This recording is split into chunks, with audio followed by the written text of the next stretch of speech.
우리 계속해서 이사야 말씀, 특별히 열방에 대한 하나님의 심판을 지금 말씀하고 있는 중입니다. 오늘은 특별히 애굽에 대해서, 그리고 바벨론, 에돔, 아라비아 이 네 나라의 심판을 말씀하고 있습니다.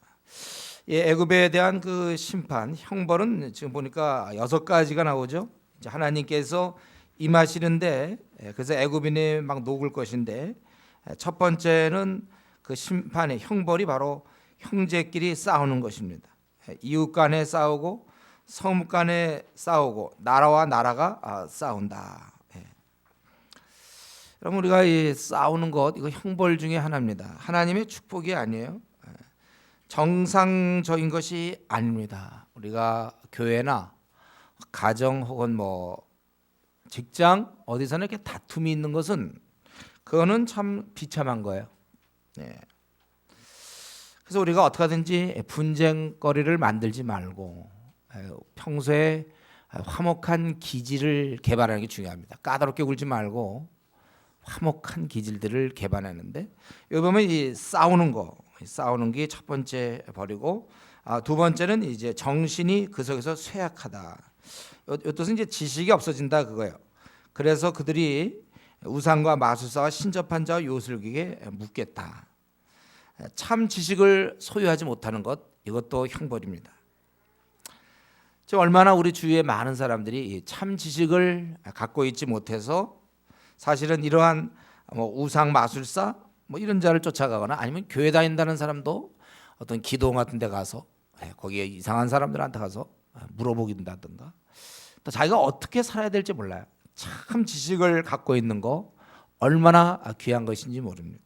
그러니까 여러분들이 지금 하나님 말씀을 연구하는 것, 이거는 신자의 권할 만한 태도다 그런 게 아니고, 이거 우리가 아주 받은 축복 중에 축복입니다. 그래서 성경 공부 없는 성도, 그건 자기가 스스로 그 축복을 배척하는 거나 마찬가지입니다. 그렇기 때문에 여러분들이 시간이 갈수록 더 성경을 많이 보십시오.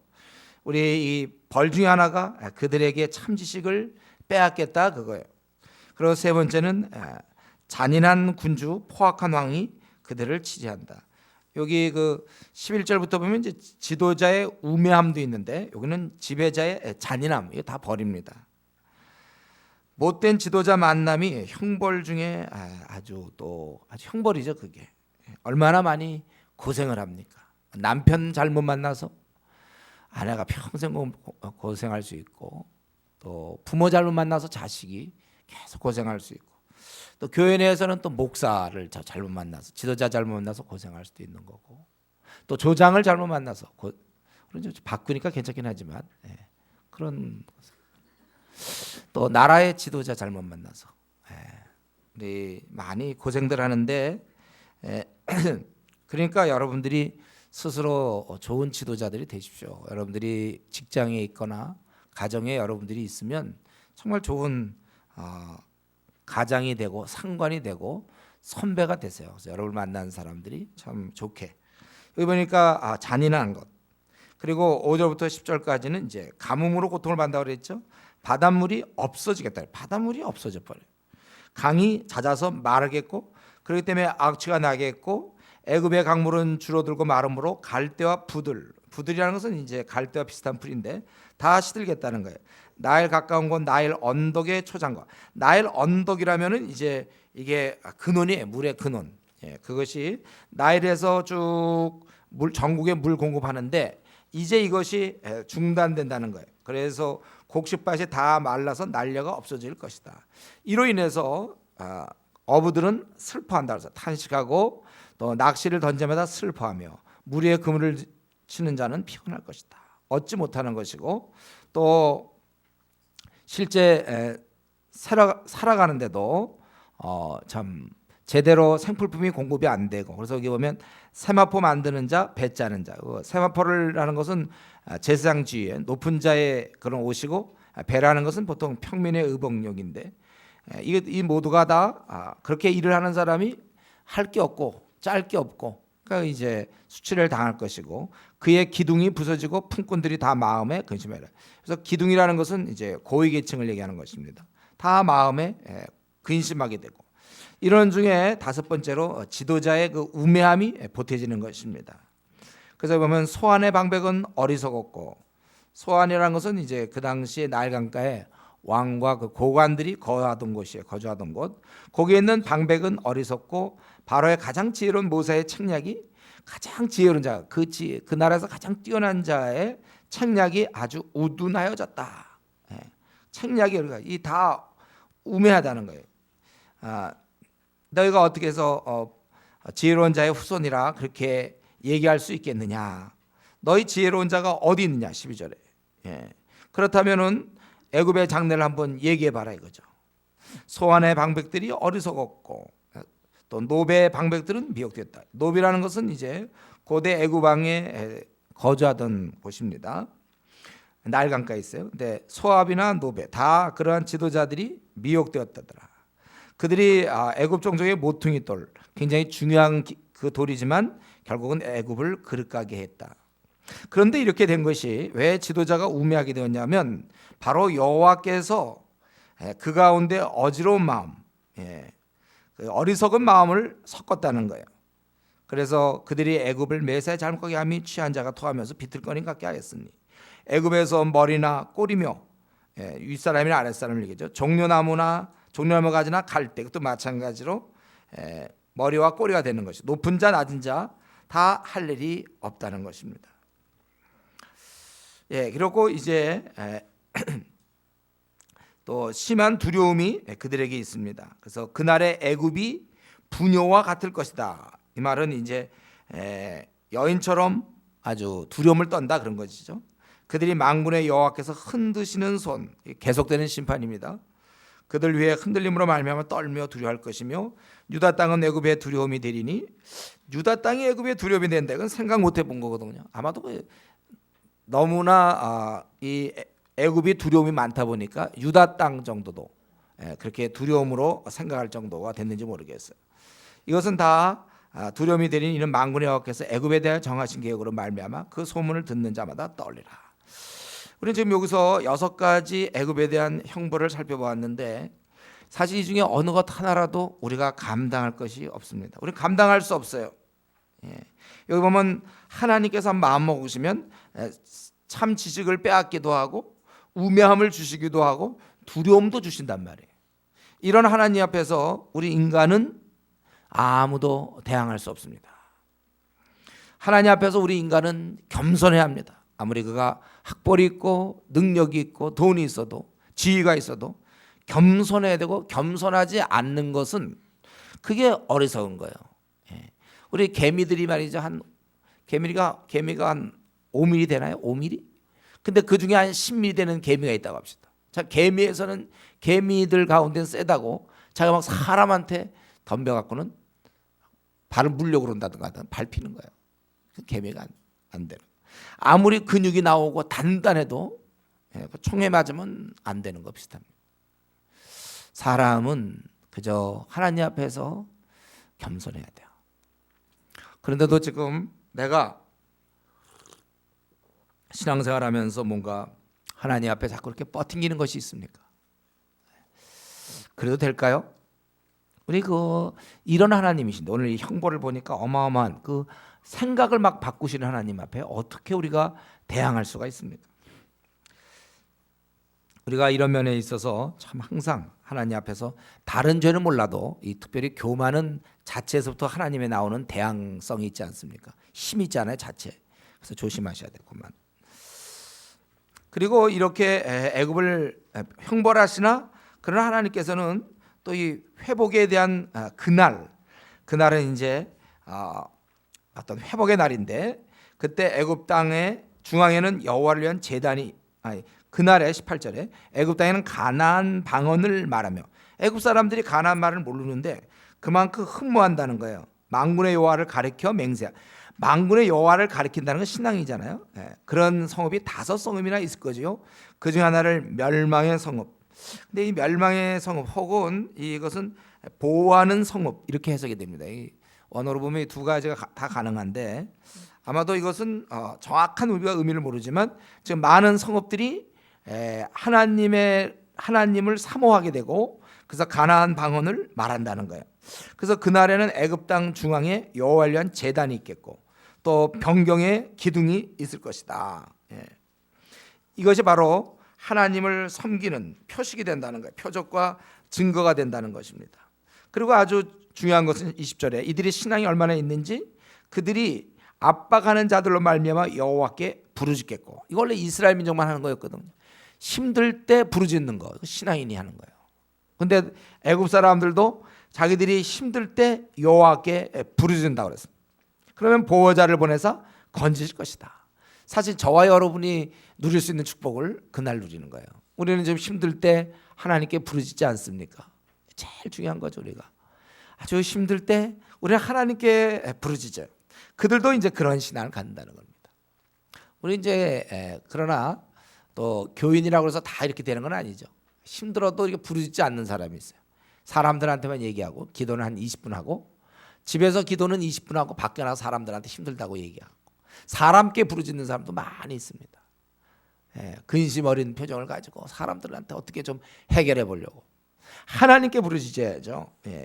자, 누가 보더라도 저 사람은 지금 하나님께서 주시는 힘으로 이 문제를 해결하고 있다. 이렇게 자기가, 우리는 저와 여러분 다 계속해서 앞으로 많은 힘든 문제를 통과할 텐데 그때마다 항상 하나님께 부르짖음으로 해결해야 돼요. 근데 이들이 그날에는 이렇게 해결한다는 거예요. 그리고 놀라운 것은 21절에 하나님께서 애굽에 자기를 알게 하신다는 거예요. 그럴 때 그들이 제물과 예물을 그에게 드리고 경배할 것이요 여호와께 소원하고 그대로 행할 것이다. 이제 이들이 제대로 하나님을 아는 것, 이건 굉장한 축복이에요. 우리가 하나님을 아는 것, 메시아 시대나 우리가 얻었던 축복인데 우리가 이것을 안단 말이죠. 그러니까 제대로 예물을 드리고 경배를 한다는 거예요. 또 하나님께서 애굽을 치실지라도 어떤 연단을 위해서라든가 고난을 통과하게 할지라도 고치시고 그들이 하나님께 돌아오고 간구함을 들으시고 그들을 고쳐주신다. 여러분, 우리는 이 애굽의 이런 회복, 결국 말세 때 그런 회복의 모습인데요. 이것은 하나님께서 회복될 때 아주 중요한 건 자기를 알게 해주신다는 거예요. 이게 가장 우선되는 거 아닙니까? 우리가 신앙생활함에 있어서 성경을 근거로 신앙생활을 해야지 열심을 근거로 해서는 안 되는 거예요. 성경을 많이, 이 참 지식이 있어야 참다운 행동이 있는 것입니다. 그래서 우리 한국교회 성도들이 요즘 뭐 못 산다, 욕 먹는다, 뭐 이런 걸 자꾸 다른 방법으로 고칠 것이 아니고 성경을 공부할 수 있도록 우리라도 먼저 부지런히 성경을 공부하셔야 됩니다. 계속 성경을 공부해서 거기서 나오는 깨달음으로 신앙생활을 해야지 그냥 예배 보면서 자기가 갖고 있는 어떤 알고 있는 기독교의 관계에 되는 거 가지고 우리가 생활해서는 안 돼요. 그러고는 힘이 없습니다. 원래 진리 깨달음은 힘이 있거든요. 내가 확실히 아니까 힘이 있어요. 우리가 이런 면에 있어서 여러분 참 지식을 우리가 갖고 있어야 돼요. 하나님을 축복으로 말씀한 거예요. 그들에게 애굽에게 알게 하시겠다. 우리가 이 면을 정말 명심하고 성경 공부를 지금보다 훨씬 더 우리가 열심히 해야 되겠습니다. 거기서 나오는 깨달음으로 신앙생활 하세요. 열심히 하지 말고 깨달음으로 하세요. 그리고 궁극적으로 그날에 결국은 이게 실제로 이런 날은 없는 거고 메시아 시대의 축복이겠죠. 그때는 애굽에서 아수르로 통하는 대로가 있어 아수 사람이 애굽으로 가고 애굽 사람은 아수르로 갈 것이며 애굽 사람이 아수르 사람과 함께 경배하겠다. 이전에 원수였는데 이제는 하나님을 경외한다. 형제가 돼버렸어요. 또 이스라엘도 마찬가지. 이스라엘이 애굽과 아수르와 더불어 셋이 세계 중에 복이 되리니 이는 만군의 여호와께서 복 주시며 이르시되 내 백성 애굽이요 내 손으로 지은 아수르요 나의 기업 이스라엘이요 복이 있을지어다 하실 것입니다. 이전에 항상 이스라엘은 위쪽으로 아수르, 밑으로 애굽, 여기에 끼어서 어려움을 겪었지만 이제는 이 셋이 하나가 되어 복을 나눠준다는 것이죠. 그래서 이들이 하나님에 대해 경배하고 그러한 지식을 퍼뜨리는 거예요. 세계 중에 복이 되고, 그리고 이들은 하나님의 축복을 받는다. 역사상에 이런 날은 없었습니다. 이건 결국 뭐죠? 바로 메시아 시대의 축복이죠. 얼마나 큰 축복인가.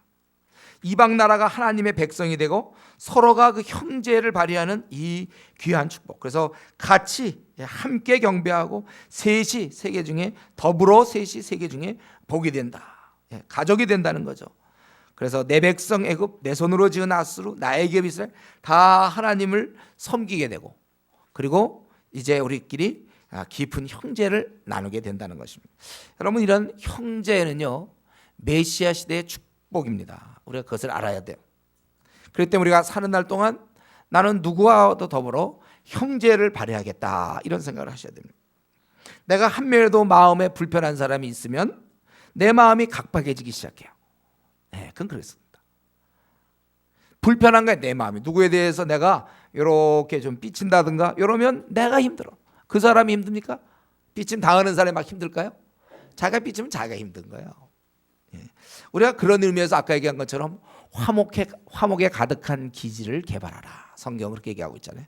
좀 화목한 기질. 남과 잘 지내보면 어때요? 마음이 훈훈해지죠, 여러분. 사람들과 관계가 잘 될 때 훈훈해지죠. 각박해집니까? 훈훈해지는 거예요. 사람들과 관계가 잘 되면 훈훈하고 좀 평안한 거고, 우리가 사람과 관계가 잘 안 되면 불편한 거예요. 누구를 시기하거나 미워하거나 삐치거나. 그래서 가족 간에도, 부모와 자식 간에도 그럴 수가 있고, 부부 간에 그러면 참 힘들죠. 부부 간에 이게 안 되면. 우리 교회 내에서도 마찬가지. 서로 성도들 간에, 또 성도와 목사 간에, 또 조장과 조원 간에, 또 직장에 가서 상관과 또 부하와 상관, 동료, 이런 가운데서 여러분이 형제가 연합하여 동감이 얼마나 아름다운가. 저는 옛날부터 항상 그 구절을 꼭 마음에 갖고 있어요. 할 수만 있으면 화목해야 되겠다. 우리 로마서 12장 18절에 할 수 있거든 내 힘으로 불가능한 경우가 있죠. 그러나 그게 아니면 화목하라. 내가 괜히 삐치지 말라 이거야. 화목하라. 이 형제, 여기서 보니까 그날에, 이건 메시아 시대 실제로 이런 적은 없었어요. 메시아 시대에 주어지는 축복이군요. 이것이 다른 사람과 이게 잘 지내는 것. 잘 지내는 것. 여러분, 우리 항상 그걸 명심하시고, 나는 평생을 내가 형제를 발휘하겠다. 가족, 친척들 중에. 그러지 말고, 교회에서도 마찬가지, 직장에서도 마찬가지, 학교에서도 마찬가지고, 같은 주님이라는 리더들끼리 또 싸우고. 싸우면 싸워야 보면 리더들끼리. 그러나 좀 안 싸우라. 우리가 같이 형제라는 건 굉장한 축복입니다. 이걸 개발하세요, 여러분들.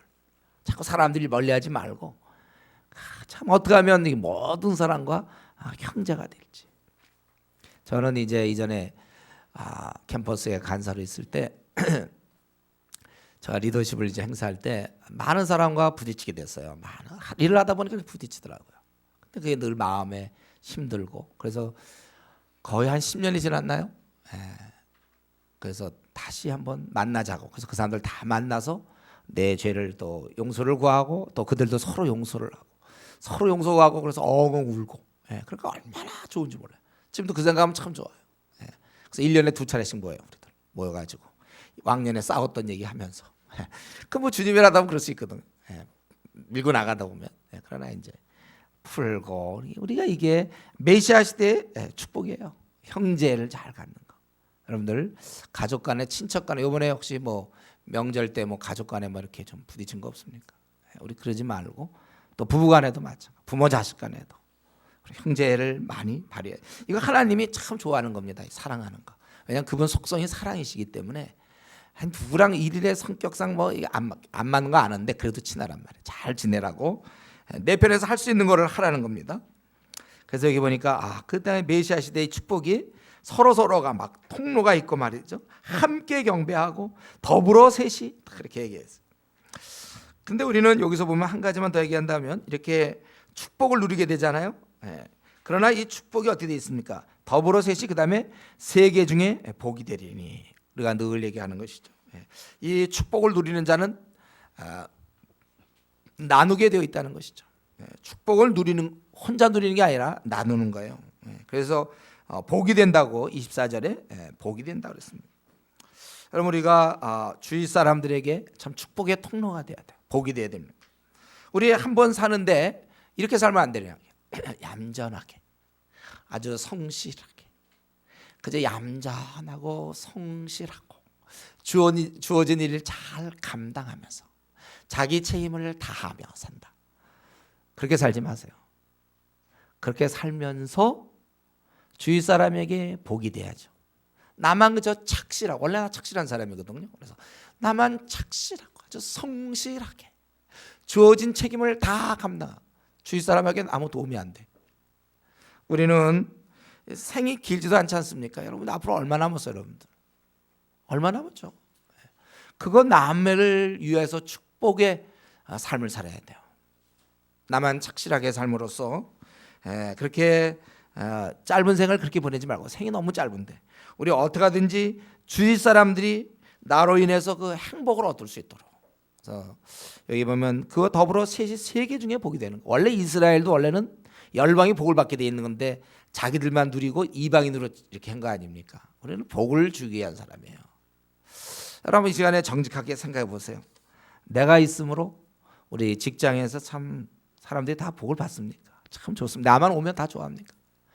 학교에서 혹시 그렇습니까? 학교에서 내가 있으므로 다.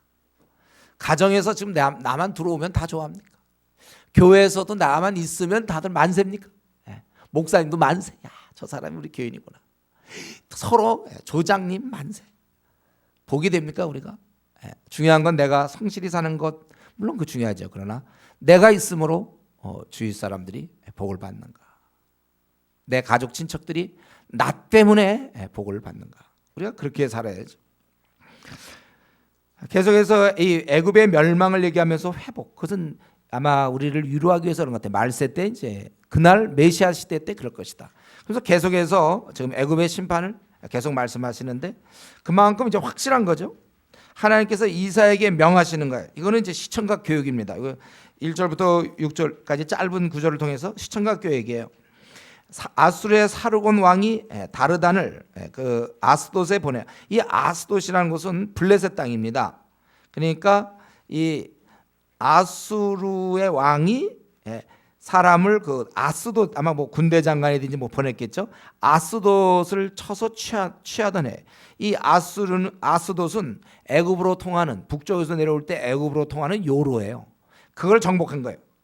그러니까 그만큼 애굽의 상황은 이제 힘들어지는 것이죠. 이따가 BC 711년경 정복했습니다. 사르곤 왕이 정복을 했습니다. 바로 그때 명령의 내용, 명령이 주어진 거예요. 뭐냐면 그때 여호와께서 아모스 아들 이사야에게 말씀하여 이르시되 갈지어다 내 허리에서 배를 끌고, 이게 두르고 있는 그 배 아마 상복 같기도 한데, 그리고 내 발에서 신을 벗을지니라 하심에 그가 그대로 하여 벗은 몸과 벗은 발로 다니니 여호와께서 이르시되 나의 종 이사야가 3년 동안 벗은 몸과 벗었다는 건 뭐 아무것도 안 입었다 그 뜻이 아니고 속옷 위에는 이제 아무것도 입지 않았다 그거죠. 벗은 발로 다니며 애굽과 구스 이디오피아에 대하여 징조와 예표가 되었느니라. 3년 동안 그렇게 하라는 거예요. 그래서 이 행동의 의미는 뭡니까? 왜 이렇게 하라고 그랬어요? 4절에 보면 바로 이것은 애굽의 포로와 구스에 사로잡힌 자가 아수르 왕에게 끌려갈 때 젊은 자나 늙은 자가 다 벗은 몸과 벗은 발로 볼기까지 드러내어 애굽의 수치를 보이리라. 바로 그것을 미리 이사야가 보여주고 있는 거예요. 그리고 그 결과로서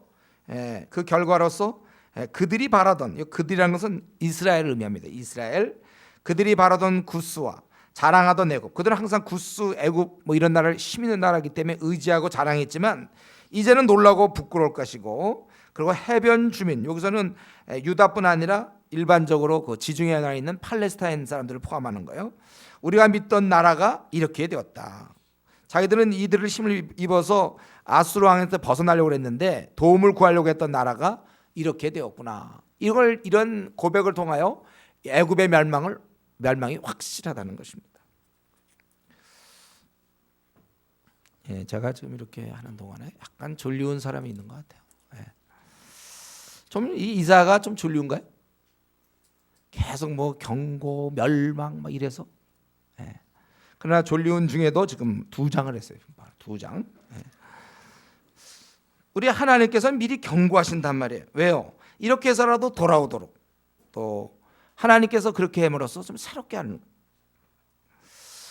여러분, 우리가 이런 태도는 참 좋죠. 우리가 말씀을 보고 고치는 태도. 어떤 사람 아무리 주위 사람이 얘기해도 자기 길을 고치지 않는 사람이 있어요. 그냥 뺀질뺀질하게 그대로 유지하는 사람이 있어요. 좀 고치라고 해도 안 고쳐. 그런데 우리가 이러한 경고, 여러분 그 하나님 말씀을 보면서 이런 경고가 있을 때 우리가 두려운 마음으로 받아들여야 돼요. 그래서 우리가 이 PBS 할 때 어떤 사람을 지식적으로 자꾸 얘기하는데 그게 아니고 그걸 통하여 우리 삶이 바뀌는 거예요. 경고. 여기 보니까 이스라엘 민족이 그동안은 이 애굽과 구스를 바라봤어요. 그러나 5절에 있는 것처럼 부끄러워할 것이다. 다른 것을 더 의지하면 하나님을 의지해야지. 이스라엘 민족이 왜 자꾸 다른 걸 의지합니까? 우리 하나님 나라의 백성인 저와 여러분, 하나님만 의지하면 되는 거예요. 우리가 정말 온전히 하나님만 바라보면 되는 것이지 자꾸 좀 다른 걸 의지하려고 그러지 마요. 뭐 친척 중에 누가 돈이 있다거나 말이지, 누가 뭐 이런 거 의지할 거 없어요. 하나님만 바라보면 되는 거예요. 하나님. 하나님은 참으로 우리 5절 6절을 통해서 말씀하는 게 뭐예요? 이스라엘 너희들이 의지하던 애굽 뭐 구스 다 멸망당한다 이거죠. 너희들이 부끄러울 것이다. 부끄러울까 수치를 당한다 이거예요. 하나님만 온전히 의지하기를 하나님이 원하십니다. 여러분들 어려운 문제 있을 때 하나님만 바라보면 돼요. 친척이고 누구 기대할 거 없어요. 하나님만 바라보세요. 이런 면에서 내가 매사에 하나님만 내가 정말 바라보는지, 우리 한번 이런 것을 오늘 이 말씀을 통하여 다시 한번 돌아봐야 될 것이고, 한 가지만 더 말씀드린다면 거기 우리 이사야는 하나님의 명에 따라서 벗은 몸 벗은 발로 그가 3년간 행했다는 거예요. 그 부끄러운 일이죠. 부끄러운 무릅쓰고 또 쉽지 않은 일이겠지만 그 하나님이 명하시기 때문에 자기가 그랬다는 것입니다. 참된 일꾼은 원래 자기가 없어요. 하나님께서 말씀하시는 대로 그냥 순종하는 겁니다. 내가 대우를 받든 못 받든, 인정을 받든지 받지 않든지 간에 하나님께서 원하시기 때문에 자기는 없어지는 거예요. 모임을 하다 보면은 막 자기가 공격을 당하고 오해받고, 그럴 때 아주 자존심이 살아서 왜 내가 이래야 되냐, 그만두자, 막 이런 게 아니에요. 우리는 어차피 우리는 없습니다. 저와 여러분 이미 예수님 믿을 때 다 반납했어요. 내 자존심이니 뭐 다 놔뒀어요. 오해를 하든 비웃든 조롱하든 뭐 이런 여러 가지, 우리 다 하나님을 위해서 복음과 함께 우리가 고난 받아야죠. 예수님 믿으면서 자기 거 할 거 다 찾는 사람은 어리석은 겁니다. 예수님 믿을 때 복음과 함께 고난 받는 거예요. 우리가 어떻게 하면 예수님의 주님의 일을 좀 더 많이 할까를 자꾸 생각해야지, 어떻게 하면 좀 안 할까 하면서 교회 생활하는 사람이 있어요. 어떻게 하면 남들은 좀 하는데 나는 그래도 좀 빠져나올까, 좀 쉬운 것만 할까. 이거는 여러분 십자가 정신과 반대되는 겁니다. 내가 오히려 더 힘든 일이 뭘까를 찾아야지, 남들은 다 힘든 일 하는데 혼자 빠져나가고 혼자 자기 생각하고 이런 거 부끄러운 일이고 힘든 일이다. 하나님 나라 일꾼이 아니에요. 하나님 나라 일꾼은 자기는 뭐 만물의 찢기가 돼도 좋고 손해보고 희생적이면서 남을 위해 사는 사람입니다. 그 여러분 삶에서 드러나야 돼요. 우리가 예를 들면 하나님 일을 안 하고 편안하게 살면 무슨 의미가 있습니까? 편안하게 살려고 이 땅에 태어났습니까? 차라리 힘든 게 낫죠. 힘들어도 주님 일 하다가 힘들어야지. 그렇게 생을 보내야지. 그냥 편안하게 살아. 교회를 다 안 해. 그냥 편안하게 살아 자기는. 저기 야근이 너무 힘드니까 딴 거 다 빼. 그게 아니라 우리는 복음과 함께 고난 받으라. 고난을 받아야죠.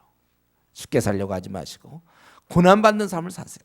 주님께서 그렇게, 우리가 이런 면에 있어서 하나님께서 우리에게 일을 맡기실 때 우리가 따지는 것이 아닙니다. 즉각 순종하는 거예요. 내가 없어져야 돼요. 하나님께서 나를 마음껏 쓸 수 있어야 됩니다. 때로는 바보가 될 준비가 돼 있어야 돼요. 오해받고 표적이 될 준비가 돼 있어야 합니다. 이러면서 나는 지금 정직하게 이 시간에 나는 정말 주님을 위해서 고난받을 준비가 어느 정도 왕성한가, 좀 어떻게 하면 좀 빠져나갈까가 아니라 더 내가 한번 주님을 더 많이 섬길까, 주님을 위한 남은 고난을 내 몸에 채운다고 그랬지 않았습니까? 내가 내 몸에 자꾸 고난을 채워야지 그냥 편하게만 지내려고 그러면 그럼 어떻게 됩니까? 우리가 그런 자세가 필요해요. 우리 이사야는 정말 결국 나중에 우리가 아는 대로 이사야는 나중에 그 톱으로 켜 죽음 당했다고 그렇게 기록이 돼 있죠. 성경에는 안 나오지만은 기록해 보면 그래요. 그는 정말 주님 때문에 하나님의 영광을 위해서 일하다가 그렇게 된 것입니다. 그리고 이제 21장에 바벨론은 더 앞에 자세히 나왔고 여기서는 좀 간단하게 나오는데 바벨론의 멸망, 심판 1절부터 10절까지 적병이 몰려온다는 거예요. 해변 광야에 여러분 이 해변 광야 사실은 이 해변이 아니거든요. 바벨론에 보면 그 유브라데 강인데 근데 그게 이제 워낙 큰 강이기 때문에 해변이라고 표시한 겁니다. 또 뭐 실제로 그 주변에 보면 바다를 메운 그런 습지도 있긴 있어요. 그러나 여기서는 이제 해변 광야라 넓기 때문에 관한 경고라 적병이 광야에서 두려운 땅에서 네겝 회오리 바람 특별히 남방 회오리 바람은요 아주 폭풍과 비바람 급속도로 부는 그런 바람을 갖고 있어요. 바로 그런 것 같이 적병이 몰려온다는 거고 이사야는 그때 혹독한 묵시를 봤다는 거예요. 뭐냐면 속이는 자는 속이고 약탈하는 자는 약탈하도다. 그들이 와서 막 속이고 약탈한다는 것이죠. 엘람이요 올라가고 메데오 에어사라. 엘람은 이제 바사, 페르시아, 바사를 지칭하는 거예요. 유브라데강 동쪽에 있는데 엘람이 오고 또 메데가 나중에 이제 고레스 왕 때 바사로 통합되죠. 그래서 바빌로니아, 그다음에 메데 파사, 페르시아, 그다음에 그리스, 로마 이렇게 가는 거예요. 그리고 에오사라 그의 모든 탄식을 내가 그치게 하였노라 하시다. 두 가지로 해석이 가능한데 바벨론 안에서 압제당하던 사람들이 이제는 탄식 그쳤다. 왜? 바벨론이 망했으니까. 이렇게도 가능하고 아니면 바벨론이 막 탄식하지만 하나님 듣지 않는다. 뭐 이렇게 두 가지 가능성이 있겠어요. 그러므로 이러한 상황을 보고 선지자는 나의 요통이 심하여 해산이 임박한 여인의 고통 같은 고통이 나를 엄습하였으므로 내가 괴로워서 듣지 못하며 놀라서 보지 못하는도다. 내 마음이 어지럽고 두려움이 나를 놀라게 하며 희망의 서광이 변하여 내게 떨림이 되도다. 선지자는 그 참혹한 모습에 아주 그 고통을 느끼고 있어요. 미래의 일이지만 그건 확실한 일이기 때문에 그대로 그는 느끼고 있는 것입니다. 제가 우리 그 PBS 할 때 성경 공부할 때 이렇게 해야 된다고 생각해요. 성경 공부 따로 있고 어떤 내 감정은 또 따로 어디 가서 뭐 찬양 집회를 가서 감정을 뭐 주님을 사랑합니다. 뭐 이렇게 이런 이중적인 것이 아니라 말씀 안에서 여러분들이 울어야 돼요. 하나님 말씀 안에서 저희가 찬양해야 돼요. 말씀을 통하여 이거 지금 이 바로 이 선지자는 하나님의 그 말씀이 임하니까 그걸 보면서 자기는 막 떨림이 된다고 그랬잖아요. 감정까지 같이 느낌이 같이 가는 거예요. 우리 PBS를 만약 그런 식으로 안 한다면 그건 숙제입니다, 여러분. 그냥 우리 지식만 늘어가는 거예요, 그런 건요. 권수만 들어봐야 소용없어요. 그 말씀 보며 자기 삶이 바뀌어야죠. 변화가 돼야지. 22권 연구해도 여전히 뭐 자기 하고 싶은 거 하고 욕심 부리고 돈을 좋아하고 명예 좋아하고 그래서 뭐합니까? 정말 자기가 섬기는 자로 바뀌어야 되고 말씀 하나하나가 자기를 찔러서 하나님 말씀은 살았고 운동력이 있어. 자외 날선 어떤 검보다도 예리하여 영과 혼과 미 관절과 골수를 찔러 쪼개기까지 하며 마음의 뜻과 생각을 다 드러낸다고 그랬어요. 그런 말씀이에요. 여러분들이 그래서 제가 지금 몇 주째 계속 얘기하는데 이번에 우리 3주 훈련 가서 제가 느낀 거예요. 사람들이 숙제같이 하더라고. 숙제같이 해놓으면 이제 끝났고 PBS가 그렇게 해서는 안 됩니다. 정말 그 말씀에서 그냥 부딪히고 말씀 보다가 막 찬양을 해야 돼. 말씀 보다가 막 찬양하면 막 박수를 쳐야 돼. 말씀 보다가 감격해야 되고 막 엉엉 울어야 되고 이게 PBS지. 해와서 여기 문 닫는 이제 본문 요약 저걸 몇 개 딱 했으니까 이제 가서 쉐어링을 해야지. 쉐어링이 2시간 하는데 그냥 공부는 한 1시간 해갖고 숙제 해왔으니까 그렇게 우리 하지 않도록 하세요. 말씀에 이렇게 이 선지자의 모습에서 그 느낌 떨림이 되도다. 자기가 3절에 이러므로 나의 요통이 심하여 해산이 임박한 여인의 고통 같은 고통이 나를 엄습하였으므로 내가 괴로워서 듣지 못하며 놀라서 보지 못해. 예를 들면 성경에 뭐 지옥에 대한 얘기가 나오면 그냥 막 고통을 느끼게 돼. 이 사람들 다 지옥 가는 막 천국에 대한 기쁨을 누리고. 하여튼 말씀을요 새로운 시각으로 좀 보면 좋겠어요. 너무 이게 구태의연하게 그냥 말씀 예수 배우고 그냥 끝나고 적용거리 몇 개 찾아서 이거 아니에요. 이거 놀라고 자기는 보지 못해. 내 마음이 어지럽고 두려움이 나를 놀라게 하며 희망의 서광이 변하여 내게 떨림이 되었도다. 그런데도 이렇게 자기는 보고 있는데 바벨론은 지금 아니라는 거 있는 거죠. 5절에 보면 그들이 식탁을 베풀고 파수꾼을 세우고 먹고 마십니다. 파수꾼만 세우고 먹고 마시고 있어요. 아무도 싸울 준비를 안 합니다. 그래서 너희 고관들아 일어나 방패의 기름을 바를지어다. 이제 전쟁을 준비하라 그거예요. 파수꾼이 보고하기를 주께서 내게 이르시되 가서 파수꾼을 세우고 그가 보는 것을 보고하게 하라 그랬어요. 그랬더니 뭡니까? 마병대가 쌍쌍이 오는 것과 나기 때와 낙타 때를 보고는 귀 기울여 자세히 들으라 하셨더니 파수꾼이 사자같이 부르짖기를 주여 내가 낮에 늘 망대에 서 있었고 밤이 새도록 파수하는 곳에 있었더니 보소서 마병대가 쌍쌍이 오나이다 하니 그가 대답하여 이르시되 함락되었도다 함락되었도다 바벨론이여 그들이 조각한 신상들이 다 부셔져 땅에 떨어졌도다 하시도다. 이게 이제 이 파수꾼의 보고를 통하여 이제 이 확실하게 이 바벨론이 멸망되는 함락됐다고 그렇게 얘기하고 있습니다. 그러면서 너희들은 나의 타작한 것, 나의 마당의 곡식이다. 이들이 비록 강해도 하나님 앞에서는 타작한 곡식에 불과하다는 것입니다. 이걸 이제 듣고 이 선지자는 내가 이스라엘 하나님 만군의 여호와께 들은 대로 너에게 전했다. 이렇게 이상은 선지자 이사야가 하나님께 들은 대로 고한 것입니다. 아무도 바벨론이 멸망하라고 생각할 수 없을 만큼 강대한 바벨론이었지만 소용없어요. 역사의 주관자는 우리 하나님이십니다. 그리고 이제 11절 12절은 에돔에 대한 것입니다. 사람들이 물어봐요. 그래서 두마에 관한 경고라. 두마는 성경에 여러 지명이 있습니다. 그런데 오늘 본문상은 세일과 함께 묶여져 있어요. 그래서 에돔으로 볼 수 있는 것이고 세일에서 나를 부르되 세일이라는 것은 에돔에 있는 대표적인 산이죠. 그래서 파수꾼이여 밤이 어떻게 되었느냐, 파수꾼이여 밤이 어떻게 되었냐 두 번씩이나 물어봐요. 그러니까 이제 파수꾼은 선지자 자신을 가르치는 것 같고, 그러니까 에돔 사람들이 밤이 어떻게 되었느냐, 밤이 어떻게 되었느냐 두 번씩 물어본다는 거예요. 왜냐하면 그들이 이 밤이 좀 빨리 끝나야 되는 거 아니냐, 소망을 원하는 거예요. 이에 대한 대답 파수꾼이 이르되 아침이 오나니 밤도 오리라. 아침이 와도 곧 밤이 온다는 거예요. 그러니까 절망적이죠. 너희들이 물을 수는 있지만 빨리 돌아와야 한다.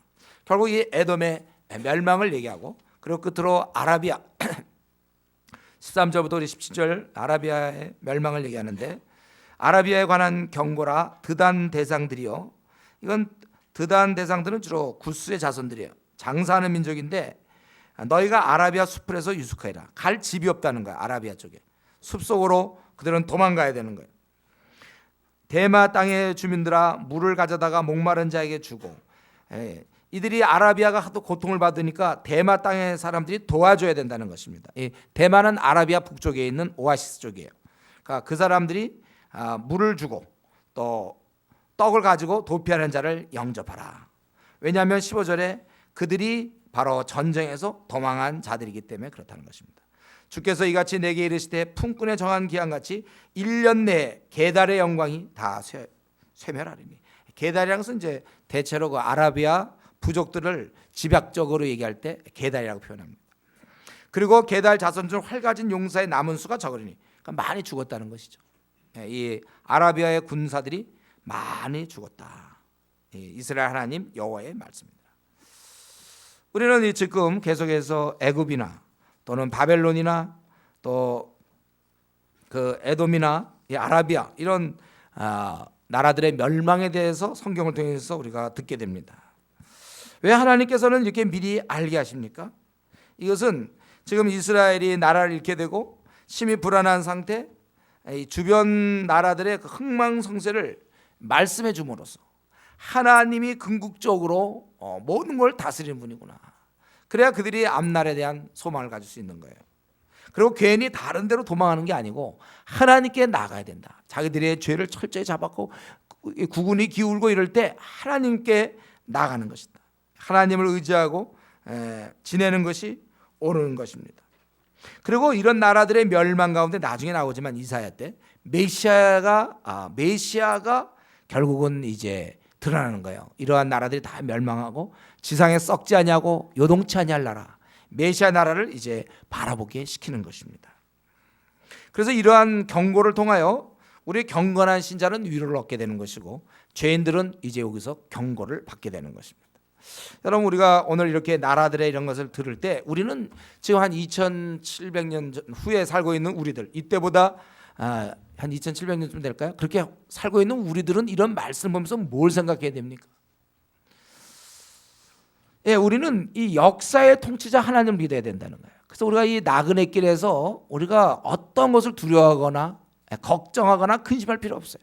하나님이 다 하시니까. 뭐 나라를 생각한다 할 때도 뭐 북한이 핵을 가지고 어쩌면 뭐 쳐들어오겠다 뭐 이런 얘기도 나오고, 또 중국이 강성해지는데 우리는 그 사이에 껴가지고 일본은 군사 대국을 지향하고 있고, 우리나라는 앞으로 어떻게 될 것인가? 예, 뭐 하나님께서 하시는 거예요. 우리는 그저 기도할 뿐이죠. 어려울 때 기도하는 것입니다. 그리고 우리는 어떠한 상황이든지 나라에 대한 얘기뿐만 아니라 우리의 주어진 상황에서 담대히 살아야 돼. 하나님이 다 하시니까. 우리는 흔들리는 지상의 나라에 살고 있지 않습니다. 우리는 하나님 나라의 백성으로 살고 있는 자들이에요. 그렇기 때문에 이 땅에서 지상에서 흔들리는 여러 상황 속에서 같이 흔들려서는 안 돼요. 세상 사람들은 흔들리지만 우리는 붙잡고 있거든요. 차가 흔들려도 붙잡고 있는 사람 안 흔들리잖아요. 그게 붙잡힌 게 없어. 뭘 붙잡고 있지 않아야 흔들리고, 붙잡으면 우리는 경고할 수 있는 거예요. 하늘의 소망을 붙잡고 있고 하나님의 다스림을 의지하고 있고 하나님을 의지하고 있는 우리들은 이 나그네 길에서 우리가 요동돼서는 안 됩니다. 흔들려서는 안 돼요. 먹고 사는 문제 때문에 두려워해서 안 됩니다. 여러분, 염려 근심하지 마세요. 나쁜 것입니다. 염려 근심은 마귀가 심어주는 거예요. 염려 근심하는 건 하나님을 조롱하는 거예요. 어째서 선한 목자가 나를 이끄시는데 돈 따위가 없다고 걱정합니까? 그것 때문에 신앙생활도 제대로 못하고 돈 이거 마련해야 되고 뭐 집을 양만해야 되니까 뭘 못하고 수협에 그래서 못 나오고, 왜냐면 이 직장 뭐 내 건강 뭐 나의 뭐. 여러분, 좀 더 우리가 그렇게 안달복달하는 세상 사람들과 좀 다르게 사십시오. 못 모으면 말죠 뭐. 하나님이 안 주시면 뭐 그냥 굶어 죽지요. 뭐 그렇게 큰 문제입니까? 우리 하나님 나라의 백성들은 이 땅에서 안달복달해서 안 됩니다. 흔들려서는 안 돼요. 변치 아니할 그 영원한 쇠하지 않아야 할 그 하나님 나라의 백성답게 우리는 이런 구절을 볼 때마다 우리는 평안함을 누려야 돼요. 우리는 아주 기쁨으로 살아야 됩니다. 앞날에 대안은 없지만 이 나라의 모든 나라를, 이때가 지금 막 바벨론이 막 강하고 막 아수르가 흥기할 때 다 나간다 이렇게 얘기하잖아요. 우리 이런 하나님, 역사의 통치자, 나를 지으신 분, 나의 모든 것을 그러나 자세하게도 나의 머리털까지 세신 바 된 그분 앞에서 두려워하지 마세요. 밥을 안 주시겠습니까? 그분이? 그럼 굶으세요. 죽으면 돼요. 그러면요. 그분께서 다 책임지시는 거예요. 앞날 따위 두려워하지 마세요. 또 내 몸에 어떤 병이 있거나 또 나에게 어떤 일이 생긴다, 두려워하지 마세요. 우리는 변치 아니할 요동치 않냐는 하나님 나라의 백성들입니다. 이 땅에서 많은 어려움은 있어요. 우리에게 고난은 있을 겁니다. 지지 않아요. 고난을 두려워할 것도 없습니다. 내 생을 오히려 우리는 이 땅에서 위축되고 답답할 것이 아니라 눈을 들어서 하나님 통치를 보면서 하나님 나라를 위해서 뛰어야 된다는 거예요. 더 하나님 나라를 위해서 더욱 더 뛰어야 될 것입니다. 우리는 기쁨 가운데 그렇게 생각하는 거예요. 평안한 가운데 하는 것입니다. 한 가지만 더 말씀드리고 마치고 싶은데요. 이 심판받을 나라들, 강한 나라들이지 않습니까? 애굽, 아수르, 또 이러한 바벨론, 그리고 이제 이들이 메대 파사에서 무너지고 또 나중에 그 메대 파사도 또 무너지고, 강한 나라들, 이 심판받는 나라들 보면은 이 백성들은 많은 죄를 졌죠. 하나님에 대해 두려워하지 않고 우상을 숭배하고 불의를 행하고 포악하고 거짓되고, 그들은 스스로 형벌을 자초한 거예요. 이에 비해서 우리는 어떻습니까? 우리는 심판받지 않아요. 우리 하나님의 심판이 없어요. 우리는 예수님을 믿는 자들은 어떻습니까? 영생을 얻었고 심판에 이르지 아니하니 사망에서 생명으로 옮겨내리라. 우리 요한복음 5장 24절에 우리는 심판받지 않습니다. 그러면 우리는 어떻게 살아야 됩니까? 심판받지 않다고 그래서 우리가 좋아할 것이 아니라 우리는 이제는 심판 받냐 안 받냐 뭐 이런 이런 낮은 차원 말고 어떻게 하면 내가 하나님을 기쁘게 해드릴까? 나는 심판을 이제 면했는데 이 썩지 아니할 하나님 나라에 내가 백성이 되었으니까, 그래서 내가 그저 남에게 피해를 안 주고 나쁜 짓 안 하고 이렇게 잘 지내는 거, 그게 아니라 어떻게 내가 하나님을 기쁘시게 하며 어떻게 이 쇠하지 않는 하나님 나라를 확장할 수 있도록, 그래서 모든 자에게 복이 전달될 수 있도록 내가 어떻게 살 것인가. 하나님께서 기쁘시게 해드리는 삶을 현재 내가 살고 있는가? 이 시간에 한번 같이 기도하겠습니다. 오늘 말씀 중에 어떤 말씀이라도 좀 자기가 결단할 것이 있으면 그 말씀 가지고 같이 기도합시다.